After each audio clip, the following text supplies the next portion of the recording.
सुप्रभात। हमारे सजीव फोन इन कार्यक्रम नमस्कार एमपी में आप सभी का स्वागत है, वंदन है, अभिनंदन है। मैं हूं पूर्वा त्रिवेदी, आपके साथ अब से लेकर 1 घंटे तक आप रहेंगे मेरे साथ, क्योंकि हमारा सजीव फोन इन कार्यक्रम है।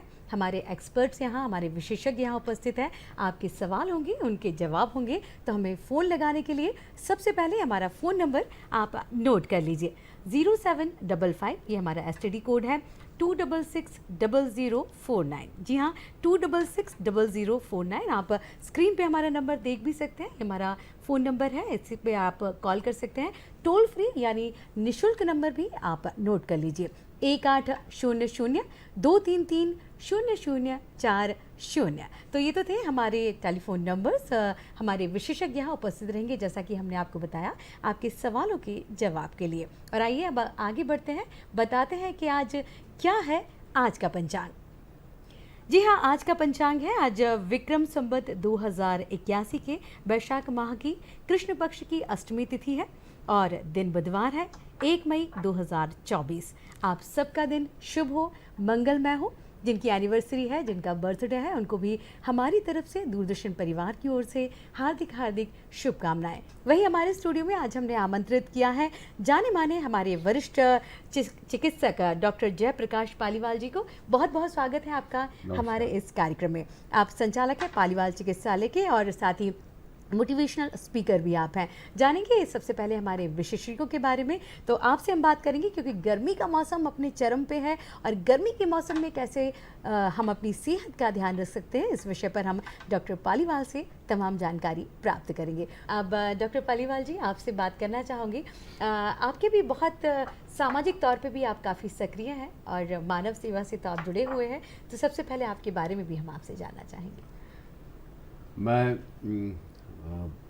शाहजहाँपुर ज़िले के एक छोटे से गांव में मेरा जन्म हुआ था। जन्म के बाद प्रारंभिक शिक्षा मैं समझता हूँ शुजालपुर करके एक शहर है वहाँ हुई। उसके बाद मैं मेडिकल कॉलेज में भोपाल आ गया और भोपाल मेडिकल कॉलेज में मैंने चिकित्सक के रूप में और फिर एक सर्जन के रूप में अपनी उपाधि प्राप्त की। और उपाधि प्राप्त करने के बाद फिर मैं लगभग 1.5-2 साल सरकारी नौकरी में, सरकारी सेवा में रहा। फिर मैंने सरकारी नौकरी छोड़ने के बाद निजी चिकित्सा क्षेत्र में मैंने अपनी शुरुआत की और धीरे धीरे चिकित्सा क्षेत्र में यदि देखें तो आज लगभग 38 सालों की सेवाएं लगातार मैं दे रहा हूँ। उसके अलावा मेरा एक एनजीओ है परिकल्पना के नाम से, जिसके बहुत सारे बृहद स्तर पर कार्यक्रम चलते रहते हैं। अलावा इसके चिकित्सा में क्या होता है कि खुद को हम दूसरों का इलाज करते हैं, लेकिन खुद के इलाज के लिए भी कुछ न कुछ आवश्यक होता है। इसलिए गीत संगीत से अभिरुचि रहती है और कहीं न कहीं कुछ लोगों के बीच में बैठ के बातें करने का सिलसिला ऐसा शुरू होता है कि उससे कहीं न कहीं वो धीरे धीरे एक परंपरा ऐसी बन पड़ी कि कई स्थानों पर लोग एक मोटिवेशनल स्पीकर के रूप में बुलाते हैं। बस जिंदगी की ये 4-5 पड़ाव हैं जो धीरे धीरे करके चल रहे हैं। जी बिल्कुल, लोगों की सेवा के साथ साथ आगे कम से कम उम्मीद करते हैं कि कम से कम 1.5-2 दशक तक तो आगे और लोगों की सेवा करना, और जो समाज ने मुझे दिया है, हमें दिया है, परिवार को दिया है, उसको कहीं न कहीं किसी भी रूप में सकारात्मक दृष्टिकोण के साथ उसको लौटा कर उसकी अपनी शुचिता का ध्यान रखना है और उनकी सुरक्षा के साथ साथ उनकी व्यवस्था का ध्यान रखने के लिए जो योगदान दे सकते हैं वो योगदान में अपना जीवन आगे जारी जी। डॉक्टर पालीवाल, आपने बहुत अच्छी एक बात कही कि आप मतलब समाज में लोगों को चिकित्सा स्वास्थ्य के प्रति तो सजग करते ही हैं, साथ ही आप अपने संगीत से भी लोगों के मनोरंजन के साथ उनके, अगर कहा जाए तो मानसिक जिस तरह से अवसाद से, क्योंकि संगीत बहुत मदद करता है, क्यों ना हम आपसे आग्रह करेंगे कि हमारे कार्यक्रम की शुरुआत एक सुमधुर गीत के साथ की जाए। चलिए एक पंक्ति हो जाए उसके सिलसिले में। स्वागत है। हम तेरे बिन, हम अब तेरे बिन जी लेंगे हम, जहर जिंदगी का पी लेंगे हम। क्या हुआ जो एक दिल टूट गया, क्या हुआ जो एक दिल टूट गया, अब तेरे बिन जी लेंगे हम, जहर जिंदगी का पी लेंगे हम। धन्यवाद। क्या बात है, बहुत बहुत धन्यवाद डॉक्टर पालीवाल जी। डॉक्टर पालीवाल, आपसे जानना चाहेंगे, जैसा कि हमने कहा कि अभी गर्मियों का मौसम चल रहा है और कहीं ना कहीं जब गर्मी का मौसम आता है तो बहुत सारे चेंजेस भी आते हैं, शरीर में भी आते हैं, दिनचर्या में भी आते हैं। तो सबसे पहले हम जानना चाहेंगे कि किस तरह से इस मौसम में अपना ध्यान रखा जाए। देखिए, हम जिस वातावरण में रहते हैं यहाँ समशीतोष्ण तापक्रम भी रहता है और बहुत सर्दी भी पड़ती है, लेकिन गर्मी के दिनों में हम पिछले 2 दशकों से देख रहे हैं कि लगातार गर्मी बढ़ती जा रही है जी। शरीर के बनावट की संरचना की बात करेंगे तो शरीर में लगभग 80% से ज़्यादा पानी होता है। निश्चित तौर पर जब शरीर में के बनावट में इतनी ज़्यादा पानी की मात्रा होती है तो पानी का बहुत महत्व है। गर्मी में यदि हम गर्मी की बात करेंगे, जब भी शरीर का तापक्रम बढ़ेगा, पृथ्वी का तापक्रम बढ़ेगा, वातावरण का तापक्रम बढ़ेगा, या हमारे आसपास का तापक्रम बढ़ेगा, या हमारी कार्य क्षेत्र में जहाँ हम कार्य करते हैं यदि वहाँ का तापक्रम किसी कारण से ज़्यादा है और वहाँ पर तापक्रम के नियंत्रण की कोई व्यवस्था नहीं, तो तापक्रम निश्चित तौर पर किसी भी परिस्थिति में शरीर के इर्द गिर्द यदि तापक्रम बढ़ता है तो शरीर के पानी की कमी होती है, क्योंकि शरीर में तापक्रम के संतुलन को बनाए रखने के लिए पसीना निकलता है। बिल्कुल, और जब गर्मी के दिनों में जब हम देखते हैं तो हमारे मुंह से निकलने वाले पानी की मात्रा भी ज़्यादा होती है। डॉक्टर साहब, आपको कंटिन्यू करेंगे हम इसी बात पे भी। शैलजा जी जो है वो हमसे जुड़ चुकी हैं, उत्तर प्रदेश से। शैलजा जी, स्वागत है आपका हमारे कार्यक्रम में। हेलो हेलो जी, नमस्कार शैलजा जी, जी बताइए।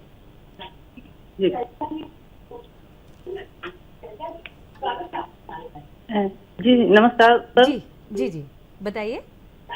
जी सर, मैं डॉक्टर साहब से पूछना चाहती हूँ जी सर, इतना सारा सोशल वर्क वगैरह करते हैं और पैसे से सर डॉक्टर हैं, तो सर अपने कामों को कैसे मैनेज करते हैं? तो सर एक जानकारी और लेना था कि इस समय गर्मी का मौसम चल रहा है, तो इस समय हम अपने शरीर पर ध्यान कैसे रख सकते हैं? क्या क्या रख रखाव हमें अपने स्वास्थ्य के लिए रखना चाहिए जिससे हमारा स्वास्थ्य जो है गर्मी में सही रहे? जी बिल्कुल शैलजा जी। आपके दोनों प्रश्न सरल से हैं लेकिन बहुत अच्छे हैं, पर इनका जवाब निश्चित तौर पर बहुत लंबा और कठिन है, परंतु फिर भी मैं कोशिश करूंगा कि आपके प्रश्नों का आपकी भावनाओं के अनुरूप उत्तर दूं। पहली चीज़ तो ये होती है कि आपका ये प्रश्न है कि इतने सारे प्रखंडों को कैसे मैनेज करते हैं। इन सब चीज़ के लिए आपको 2 चीज़ें लगती हैं। एक, आप अंदर से क्या है और आपने अंदर से अपने आप को कितने प्रखंडों में विभाजित कर रखा है और उसके प्रति आपका डेडिकेशन और कमिटमेंट कितना है। और उसके बाद प्रत्येक प्रखंड के साथ प्रत्येक सप्ताह या प्रत्येक दिन आप किस तरह अपने समय को निर्धारित करके उस कार्यक्रम के साथ, उस व्यवस्था के साथ, उस आपकी मानसिकता के साथ, उस आपकी विचारधारा या आपके काम के साथ या उसकी अभिरुचि के साथ आप कितना न्याय संगत, युक्त संगत और तर्क संगत स्वयं से व्यवहार करते हैं, वो बहुत महत्वपूर्ण है। तो मैं संक्षिप्त में ही कहना चाहूँगा कि समय का मूल्यांकन, time management is very important. यदि आपका टाइम मैनेजमेंट बहुत प्रॉपर है और यदि आपके साथ आप सेल्फ जस्टिस करते हैं तो इन सब कामों को किसी भी दिशा में करने में आपको कहीं कोई दिक्कत नहीं होगी। एक चिकित्सक होने के नाते जब मैं लोगों की चिकित्सा करता हूं तो उनको तो सुखी भेजता हूं, लेकिन अपने मन मस्तिष्क की तरंगों को उसी तरह ऊर्जावान और गतिशील रखने के लिए मुझे खुद के भी इलाज की ज़रूरत होती है। ऐसे में मैं यदि दूसरे प्रखंडों को नहीं देखूंगा तो मैं अपना रिजुवनेशन नहीं कर पाऊंगा, मैं अपने को रिचार्ज नहीं कर पाऊंगा। तो ये सारी चीज़ें होती हैं। तो यदि मैं इतने सारे काम करता हूँ जिसमें लोगों को अच्छा लगता है तो लोगों के लिए तो करते ही, उसमें मुझे भी अच्छा लगता है, मेरी भी मानसिक सेहत और आध्यात्मिक सामाजिक सेहत को बहुत इसमें बढ़ावा मिलता है। पहली चीज़। दूसरी चीज़, गर्मी के दिनों में सबसे ज़्यादा चीज़ें 2 आपको ध्यान रखना है कि पानी पर्याप्त रहे, शरीर का संतुलन पर्याप्त रहे और नमक की मात्रा न कम रहे न ज़्यादा रहे। संक्षिप्ततम तरीके से मैं ये 2 बिंदुओं पर आपको बताना चाहूँगा कि यदि नमक की कमी होगी तो भी शरीर में कमजोरी आएगी, पानी की कमी होगी तो शरीर बहुत नुकसान हो जाएगा। और हमारे इर्द गिर्द के वातावरण को, तापक्रम को हमको कैसे नियंत्रित करना, और यदि तापक्रम नियंत्रित नहीं कर पाते तो हमें अपने शरीर को कैसे सुरक्षित रखना, हमारे आवरणों के माध्यम से, हमारे वस्त्रों के माध्यम से, हमारे शरीर की सुरक्षा के माध्यम से, इन सब चीज़ों को, छोटी छोटी चीज़ों पर ध्यान देने से बड़े बड़े परिणाम मिलते हैं। मैं समझता हूँ कि सरल उपाय ज़्यादा कठिन है और कठिन उपाय ज़्यादा सरल है। आप सरलतम उपायों को देखिए, आप कभी भी मुसीबत में नहीं पड़ेंगे। जी जी, बहुत बहुत धन्यवाद शैलजा जी। और अभी डॉक्टर पालीवाल, आपसे जानना चाहूँगी, जैसे कि आपका जो पेशा है डॉक्टरी का, इसमें तो टाइम की कोई लिमिट नहीं होती है, 24 घंटे आप लोगों को बड़ा सक्रिय रहना पड़ता है। तो क्या श्रम कानून या ये अधिनियम जो है क्या हमारे पेशे पर भी बहुत ज़्यादा प्रभाव डालते हैं, आपसे जानना चाहूँगी। कई बार मानवता कानून की रक्षा करती है और कई बार मानवता कानून के खिलाफ भी होती जी बिल्कुल। है। और चिकित्सा में तो मैं समझता हूँ कि इनका एक दूसरे पर अतिक्रमण अक्सर देखा जाता है। जी जी यदि हम हमारे कानून की बात करें, श्रम कानून की बात करें, श्रम समय की बात करें, साध्य समय की बात करें और सीमित समय की बात करें, तो मैं समझता हूँ कि ये मानवीय दृष्टिकोण चिकित्सक के नाते मैं नहीं मानूंगा।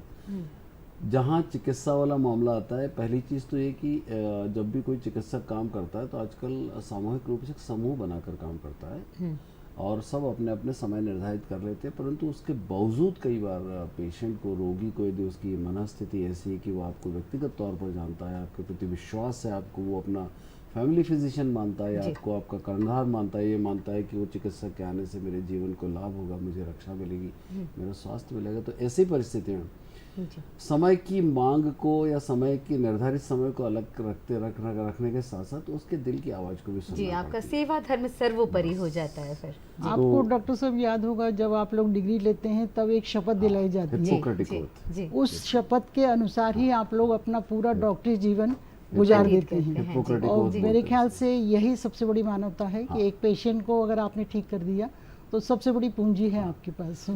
संक्षिप्त में मैं यही कहना चाहूँगा कि एक अच्छा चिकित्सक होने के पहले आपको एक अच्छा मानव होना पड़ेगा, एक अच्छा मन रखना पड़ेगा, एक अच्छा मस्तिष्क रखना पड़ेगा, एक सकारात्मक दृष्टिकोण के साथ साथ बहुत सहानुभूतिपूर्वक रवैया यदि आपका है जी और कहीं न कहीं आप में समरसता है, सहजता है, सरलता है, समर्पण है, सहयोग है, सामंजस्य है और अपने मरीज के प्रति समर्थन है, तो ऐसे में मैं समझता हूँ कि आपका चिकित्सा पेशा बहुत सफल होता है। जी और कई बार इसको धन की तराजू पर भी तोला जाता है, लेकिन जब जीवन का मामला आता है तो धन की तराजू को कई बार अलग रखना ही चाहिए चिकित्सक को।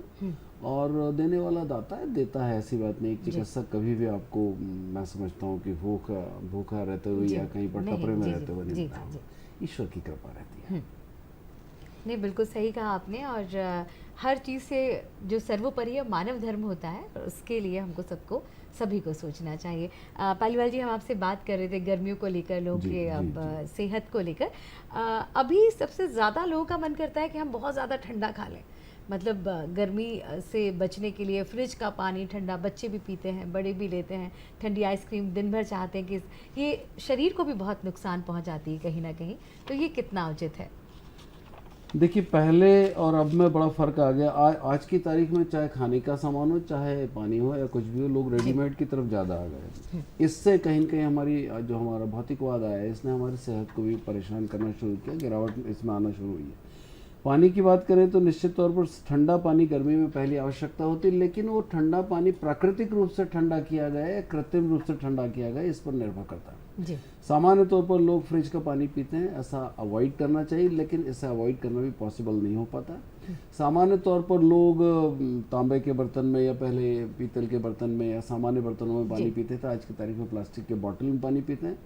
ये भी कहीं ना कहीं गलत है। वो प्लास्टिक जिसमें आपने पानी रखा है, उस प्लास्टिक का क्या क्वालिटी है आपकी सेहत को लेकर, उसकी कोई, उसका शरीर पर गलत असर तो नहीं पड़ता, उसका प्लास्टिक का कोई माइक्रो कंटेंट, माइक्रो बिल्कुल। पार्टिकल पानी में तो नहीं जा रहा। ये सब चीज़ों को तो ध्यान में रखना ही चाहिए।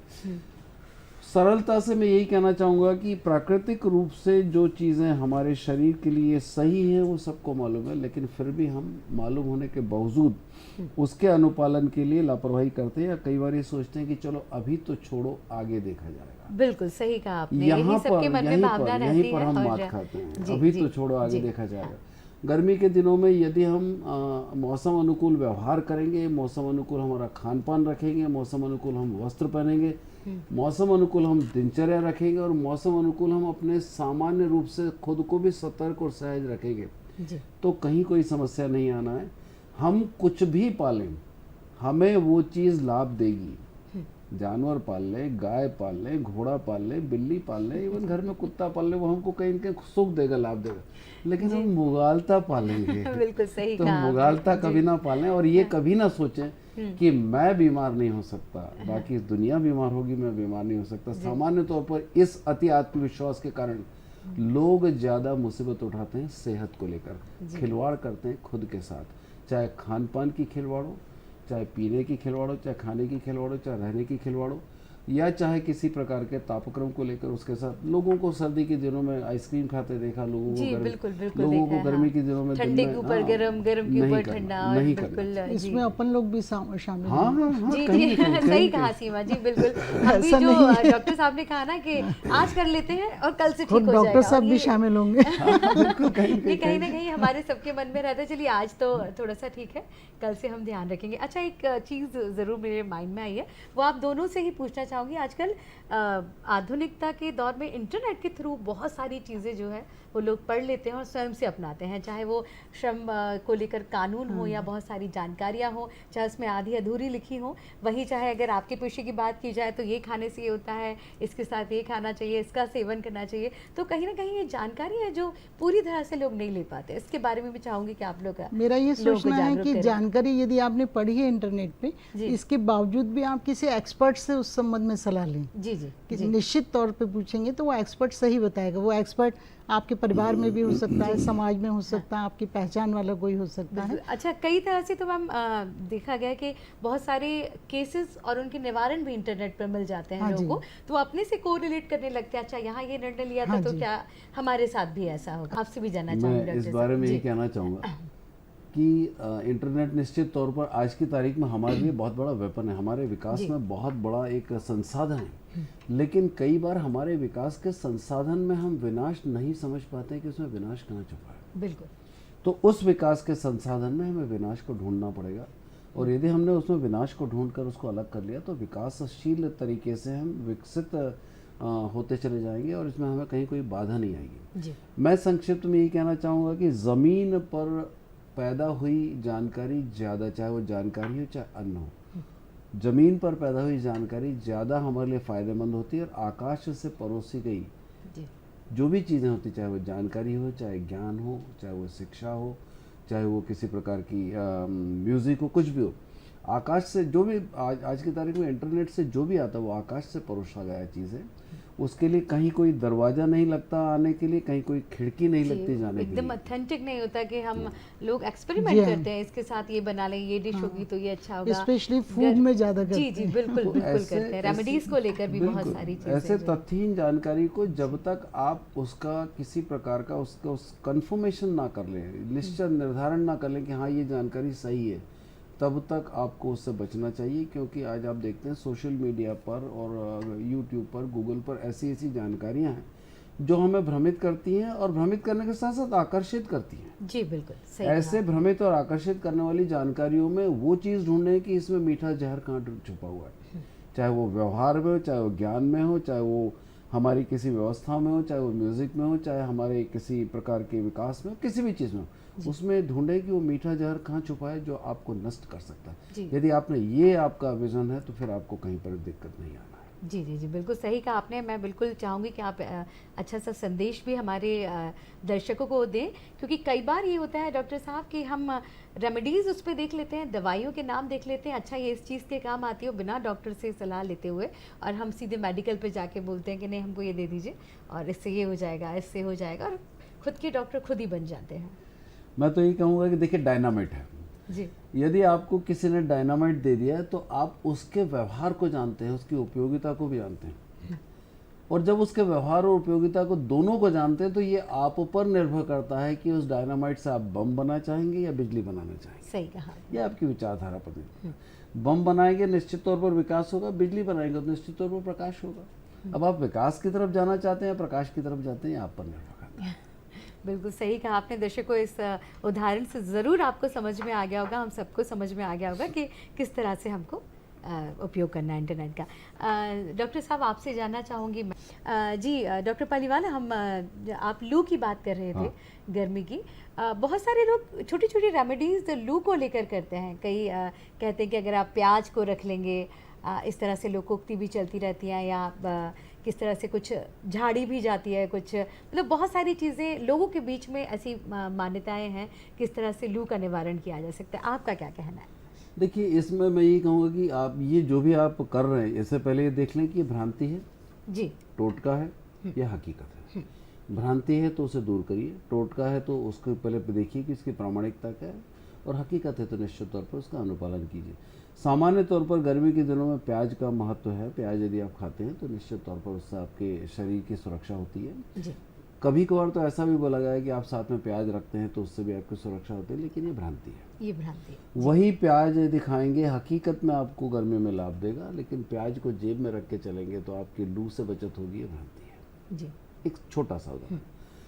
इसी तरह यदि हम बाकी और मुद्दों की बात करें कि लू से कैसे बचना चाहिए, तो सामान्य तौर पर लोगों का अलग अलग दृष्टिकोण होता है। गर्मी के दिनों में सबसे ज़्यादा ज़रूरी है कि हम बहुत गहरे रंग के कपड़े ना पहना। हालांकि मैं गहरे रंग का आज कुर्ता पहना हूँ तो ये हो सकता है कि पर उपदेश क्वेश्चन बहुत तेरे वाली बात, लेकिन गर्मी के दिनों में हम गहरे रंग के कपड़े ना पहने, लाइट रंग के कपड़े पहने और शरीर के हर हिस्से को कम से कम ढक कर रखें ताकि वो सीधे लू से और गर्मी के तापक्रम से बच सके। तो ये तो हो गया आपको लू से बचने के उपाय।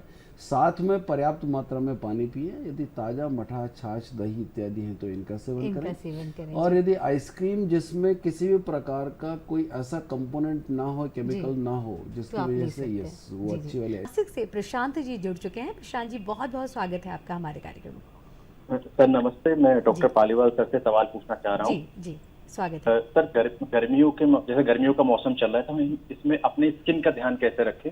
और दूसरा सवाल मेरा ये है कि अभी वोटिंग चल रही है, अभी मैंने आपके इसमें सुना प्रोग्राम में कि वोटिंग करने जाए, लेकिन वोटिंग हम करने डेली जाए तो लेकिन हम उस समय धूप काफी पड़ेगी, लू चलेगी, तो उस समय हम अपनी सेहत का ध्यान किस तरीके से रखते हैं कि हम अपने से अच्छे से वोटिंग भी कर जाए और हमें लू से भी बचाव हो सके और लोगों को एक मैसेज पहुंच सके? बहुत ही बढ़िया सवाल है जी। इसमें आपको 3 अलग अलग चीज़ों का ध्यान रखना चाहिए। पहली चीज़ तो ये कि आप जा रहे हैं तो आपके आवागमन का या यातायात का साधन क्या है। यदि आपका यातायात का साधन 2 व्हीलर है तो फिर आपका एक अलग दायित्व बनता है खुद के प्रति, और 4 व्हीलर तो अलग दायित्व बनता है। यदि आप घर से निकल रहे हैं तो एक आप सबसे पहले आप यातायात तो ध्यान दें कि किस आवागमन के किस संसाधन से जा रहे हैं, तो आपका खुद आत्मा बोलेगी आपको सावधानी क्या रखना है, नंबर 1।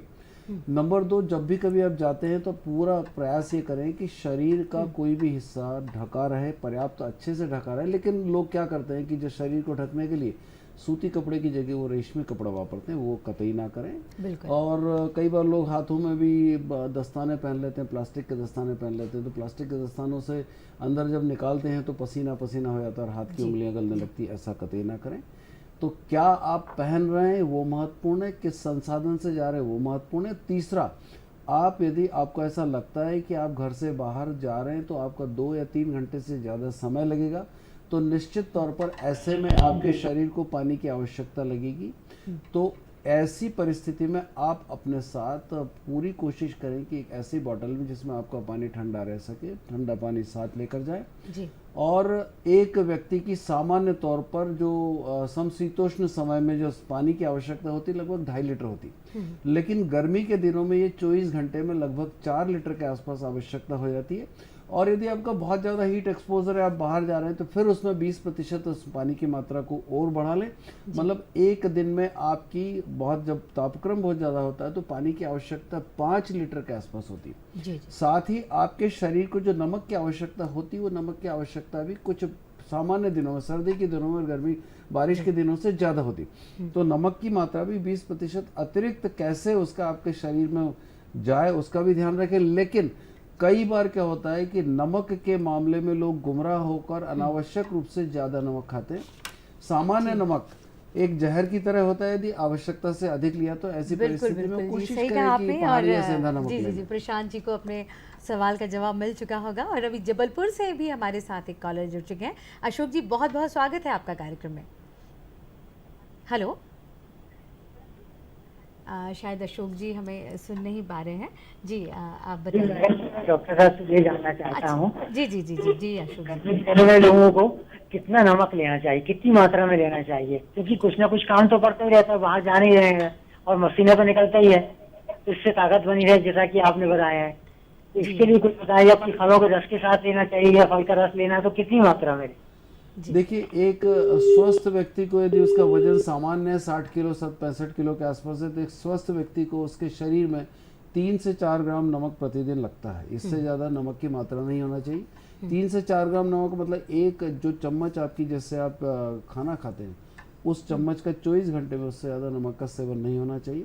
लेकिन गर्मी के दिनों में इसकी मात्रा 4 से आप 5 ग्राम कर सकते हैं, 20 से 25% बढ़ा सकते हैं। और बहुत ज़्यादा यदि आप बहुत ज़्यादा जैसे मैडम ने देखा कि श्रमिकों जैसे काम कर रहे हैं, बहुत जी। हेवी काम कर रहे हैं, तो ऐसी परिस्थिति में उसकी 20% मात्रा और बढ़ा सकते हैं। वो 6 ग्राम से ज़्यादा नहीं होना चाहिए।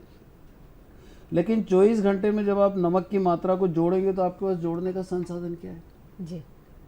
वहाँ तो आपको विवेक और अपने ज्ञान से और अपने अनुभव से ये समझना पड़ेगा कि मैंने सुबह लिया था तो शायद इतना नमक गया होगा, सही दोपहर बात को है। लिया था। खुद तो अपने एक आप में भी अंदाजा जागरूक हमको- होना हमको ये आवश्यक सारे है, कितना जजमेंटल क्या डिसीजन लेना। होते हैं भाई। जी, जी, देखिए जी। और इन जजमेंटल डिसीजन में भी आपका जजमेंट गलत है, जी। न्याय गलत है तो निर्णय गलत है, निर्णय बिल्कुल, गलत है तो बिल्कुल। मैं समझता हूँ सही कि कहा शरीर के आपने। लिए गलत है। उनको हम आगे कभी कंटिन्यू करेंगे और आपके सवाल होंगे, हमारे विशेषज्ञों के जवाब रहेंगे। लेकिन अभी समय हमसे ये कह रहा है क्योंकि जाने की इजाज़त हमको चाहिए है, इसलिए आज इस कार्यक्रम नमस्कार एमपी से आप सभी को जुड़ने के लिए बहुत बहुत धन्यवाद देना चाहूँगी। और डॉक्टर पालीवाल जी, आपका भी हमारे कार्यक्रम में आने के लिए धन्यवाद। सीमा जी, आपका भी धन्यवाद।